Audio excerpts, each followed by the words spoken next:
Math class 10 exercise 1.2 का question number 1। तो question number 1 में 1 2 3 4 5 खंड हैं। क्वेश्चन क्या है? क्वेश्चन ये कह रहा है कि निम्नलिखित संख्याओं को अभाज्य गुणनखंडों के रूप में अभाज्य गुणनखंडों के गुणनफल के रूप में व्यक्त कीजिए। इनको व्यक्त करना है किस रूप में? अभाज्य गुणनखंडों के गुणनफल के रूप में। तो सबसे पहले ये समझ लीजिए अभाज्य होता क्या है। जो शब्द अभाज्य लिखा है तो अभाज्य का मतलब क्या है, ये चीज़ आप अपनी फेयर में नोट कर लेना और फिर इसको कभी मत भूलना। नहीं भूल जाओगे तो फिर कोई फायदा नहीं निकलेगा। तो अभाज्य किसको कहते हैं? जो संख्या स्वयं से कटे। स्वयं का मतलब अपने आप से। जो संख्या स्वयं से कटे उसे कहते हैं अभाज्य। जैसे ये 2 है तो 2 में सिर्फ 2 का ही भाग जाएगा और किसी का नहीं। तो 2 क्या है? अभाज्य। जैसे 3 तो 3 में सिर्फ 3 का ही भाग जाएगा और किसी संख्या का नहीं जाएगा। तो 3 क्या है? अभाज्य है। जैसे 4 तो 4 में 2 का भी भाग जाएगा, 2 दूना 4 होता है, और 4 में 4 का भी भाग जाएगा। तो इसका मतलब जो ये 4 है ये अभाज्य नहीं है। अगली संख्या जैसे 5 तो 5 में सिर्फ 5 का ही भाग जाता है और किसी का भाग नहीं जाता है। तो 5 क्या है? अभाज्य। अगला मान लो आप लेते हैं 6 तो 6 जो है 6 में 2 से भी भाग जाता है, 6 में 3 से भी भाग जाता है और 6 में 6 से भी भाग जाता है। तो 6 भी अभाज्य, 6 भी अभाज्य नहीं है। तो अब आप समझ गए होंगे कि कैसे पहचानेंगे अभाज्य संख्या कौन है। तो अभाज्य किसको कहते हैं? जो संख्या किससे कटे? स्वयं से, अपने आप से, उसको कहते हैं अभाज्य। तो इनको अभाज्य गुणनखंडों के रूप में लिखना है। तो देखिए हम सबको एक एक करके लिख के दिखा रहे हैं।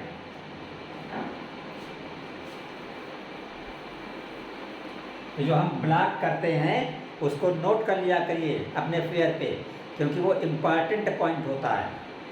तो जैसे पहला है 140 तो हमें लिखना है 140 का कैसे? अभाज्य गुणनखंड के रूप में। तो रफ पे आप क्या करिए, इधर रख कर कापी पर इसका जो है गुणनखंड कर लीजिए। तो 140 में सबसे पहले आप 2 से भाग करिएगा तो कितना आएगा? 70। फिर 2 से भाग करिएगा आएगा 35, 5 से भाग करिएगा 7 और 7 से भाग करिएगा 1। ये काम कहाँ करेंगे? आप रफ पर करेंगे। यहाँ पे 140 के सामने क्या लिख देंगे आंसर में? 2 कितनी बार है? 2 बार है। तो 2 2 बार है तो लिखेंगे 2 की घात 2 गुणे 5 कितनी बार है? 1 बार है तो लिखेंगे 5। 7 कितनी बार है? 1 बार है तो 7। तो ये 140 को आपने क्या लिखा? 2 की घात 2 गुणित 5 गुणित 7। तो ये क्या है? अभाज्य गुणनखंड का रूप है। ये पहला आपका कंप्लीट हो गया। अब आप दूसरा देखिएगा। दूसरा है 156। 156 तो इसी तरह आप रफ में जो है पहले 156 का गुणनखंड कर लीजिए। तो आप लिखेंगे ऐसे रफ में अलग कापी में किनारे 156, 2 से भाग करिएगा तो आएगा 78, फिर 2 से भाग करिएगा तो आएगा 39। अब 3 से भाग जाएगा तो 3 से करिएगा तो आएगा 13, फिर 13 से भाग करिएगा तो आएगा 1। खत्म हो गया। तो 2 कितनी बार है इसमें? 2 बार है। तो 2 2 बार है तो क्या लिखेंगे? 2 की घात 2। इसी की तरह 2 की घात 2 इंटू 3 कितनी बार है? 1 बार है तो लिखेंगे 3 इंटू 13 कितनी बार है, एक बार है, तो लिखेंगे 13। ठीक, ये दूसरा भी आपका कंप्लीट हो गया। अब आप देखिएगा अगला नंबर 3825, 3825, 3825। अब इसको भी आप करेंगे तो कैसे करेंगे, इधर रफ में आप इसका पहले क्या कर लेंगे, गुणनखंड। तो सबसे पहले कटेगा 5 2 7 8 15 3 18, 18 3 से कटता तो संख्या भी 3 से कटेगी। 3 से भाग करोगे, 3 कम 3 आएगा, 3 से जब आप 3825 को भाग करोगे आएगा 1275, फिर 3 से भाग करोगे तो आएगा 425, फिर आप इसको किससे भाग करोगे, फिर भाग करोगे 5 से तो आएगा 85, फिर 5 से भाग करो तो कितना आएगा 17, फिर 17 से भाग कर दो तो कितना आएगा 1। आपने देखा इसमें 3 कितनी बार है, 2 बार, तो यहाँ पे लिख दीजिए 3 2 बार है, तो 3 की घात 2 गुणित 5 कितनी बार है, 2 बार, तो लिख दीजिए गुणित 5 की घात 2, फिर 17 कितनी बार है, 1 बार, तो लिख दीजिए गुणित 17। ये किसके अभाज्य गुणनखंड हो गए, 3825 के। देखिए 3 क्या है, अभाज्य है, 5 क्या है, अभाज्य है, 17 क्या है, अभाज्य है। अब आप किसका लिखेंगे, 5005 का, चौथा आपका है 5005। तो देखिए इसके क्या बनेंगे, अभाज्य गुणनखंड। तो जो आपका ये 5005 है, तो जब आप इसको इधर रख पे करेंगे गुणनखंड, तो सबसे पहले इसमें किनारे लास्ट में कहा है 5 है, तो सबसे पहले आप 5 से भाग करेंगे तो 5 एकम 5 और ये आ जाएगा। ठीक है, फिर इसमें किसका भाग जाएगा, 11 का जाएगा। तो 11 से जब आप 1001 को भाग करेंगे, 11 9 99, 100, 11 एकम 11, 91 हो गया। अब इसमें काहे का भाग जाएगा, 13 का, तो ये 7 हो गया।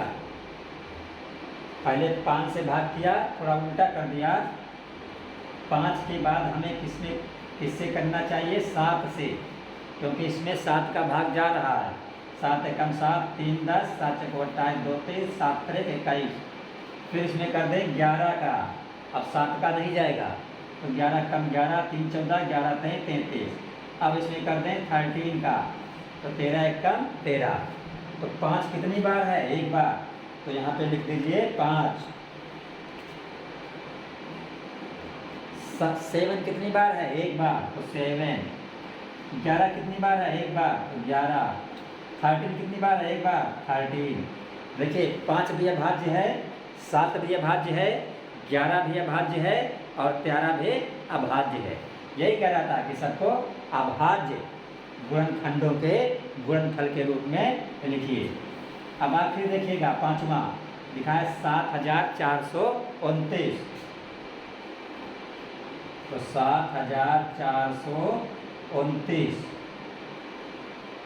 बराबर, अब देखिए जो 7429 है, ये सबसे पहले किससे कटेगा, 17 से। 17 के पहले किसी संख्या से ये कटेगा ही नहीं, आप भाग करके देखिएगा, नहीं भाग जाएगा।